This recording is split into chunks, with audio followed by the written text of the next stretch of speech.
significant breaking transfer news. Wait for this. Right. We know that the Super Cup is on Wednesday. Tottenham against PSG. What we didn't know until now is that PSG have omitted Gianluigi Donnarumma from their squad for that game. Now, PSG announced that they've signed Lucas Chevalier from Lille today, another goalkeeper, and that's thrown Donnarumma's future at PSG in major doubt. Now, we've been told here at Sky Sports News, the Italy goalkeeper will only leave for the right project. He will not be forced out. And what is crucial, he has entered the final year of his contract in Paris. So PSG have omitted Gianluigi Donnarumma from their squad to face Tottenham in the Super Cup on Wednesday. I'll let you draw your own conclusions. The Donnarumma story, one of the big stories of the recent hours. Remember what I told you, Donnarumma not part of the squad for the Super Cup against Tottenham, and so Donnarumma and PSG, the relationship is completely broken. I can tell you that, just to add some context to this story, Donnarumma is really sad. Donnarumma is really disappointed. Donnarumma is really upset because he believes that he's been a legend for Paris Saint-Germain, always helping the club, doing fantastic last season, winning the Champions League, winning everything, and now not to be part of the Super Cup when he was actually being a big part of that squad to win the Champions League and then to reach also the European semi-final, the European Super Cup. At that point, obviously, is disappointing for the player.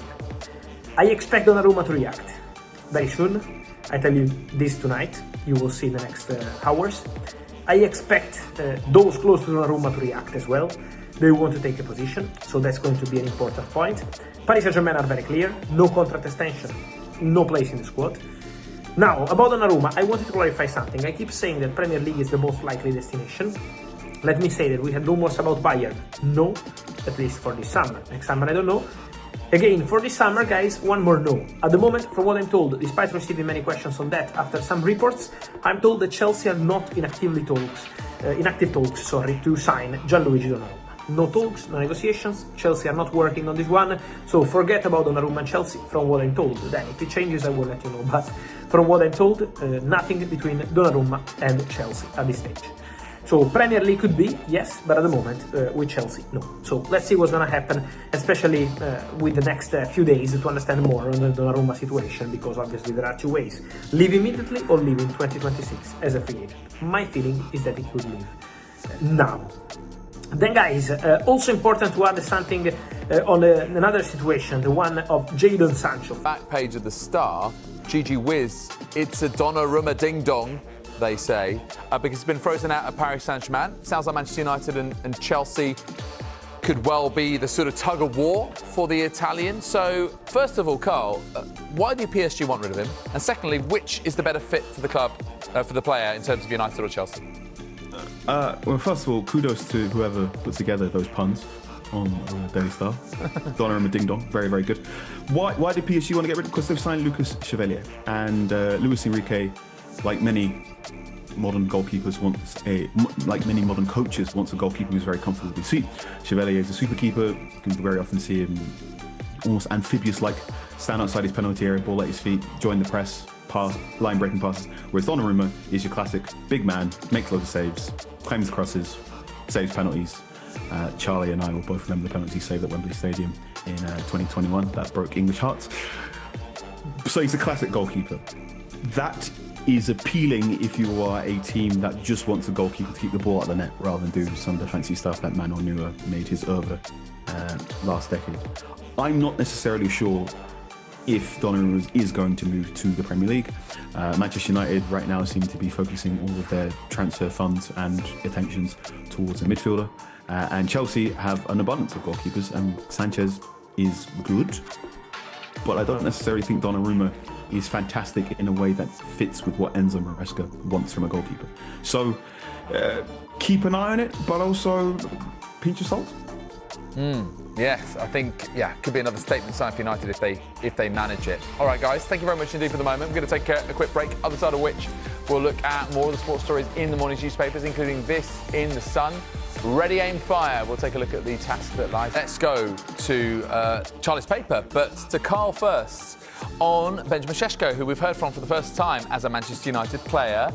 And ready, aim, fire is the headline. Šeško warns United will get back to the top. Plenty of confidence from a young man who says that Zlatan Ibrahimovic is his idol. So do you like that? You know, is it kind of genuine, sort of an indication of where United are going, or is his confidence at all misplaced, Carl? I think every Manchester United player has to be confident. You have to believe that United are one day going to return to the Premier League summit. Otherwise, why would you be a Manchester United player in the first place? Šeško, he's big. He's 6'5". His straight line speed is phenomenal, and he's got a shot from his right foot that can dislodge a trapped basketball from a rim. He is going to be very, very fun to watch, particularly in this reworked front three under Ruben Amorim with Mateus Cunha and Brian Mbeumo.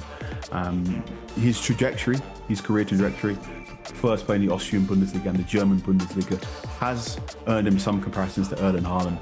But I believe RB Leipzig, during some press conferences, politely asked journalists not to bring him up too much, because Šeško preferred comparisons to Ibrahimovic. And also, I think if you watch him a little bit, he does remind me a little bit of Edin Dzeko as well. So, exciting player, sky-high potential, and I hope good things happen to him at Old Trafford, if only because I'm at Old Trafford on Sunday. Yeah, well, you'll get to see him firsthand in that Super Sunday game against Arsenal. But you can change players. It takes a lot more to change a culture.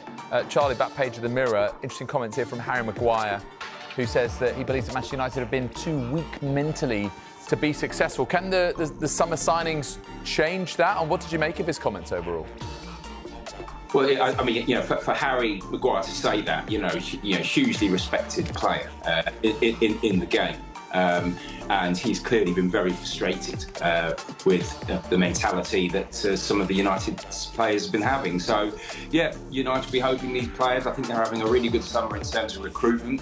And I'm sure Amorim has also looked into the character profile of the players they brought in. And Šeško, by all accounts, off the pitch as well, is a terrific professional. Though he's obviously very young, he's going to need time. I think we've got to remember that. He's 22, so it's taken some time to get used to the Premier League. But yeah, for Harry to say that, pretty damning, I think. Even though United fans probably have made up their minds, they know that already. And of course, United were incredibly disappointing in the Europa League final against Spurs, weren't they? Not that Spurs were that much better, to be fair. But yes, Šeško, great signing, really exciting. Sunday's game, hit him against Viktor Gyökeres. What a fascinating battle. Obviously not going to be playing against each other, but in terms of the same game, I think really adds extra spice to a huge game for both players. And yeah, we'll really see what Šeško's made of and whether he's got the right mentality. Let's move to the Telegraph. And Carl, a player who is currently at Leicester, but could be moving back into the Premier League with either Leeds United or Newcastle United. Eddie Howe very keen on Bilal El Khanous. How do you see it? Makes sense to me. This is a really sensible move. El Khanous, a very, very good operator within that Leicester City team.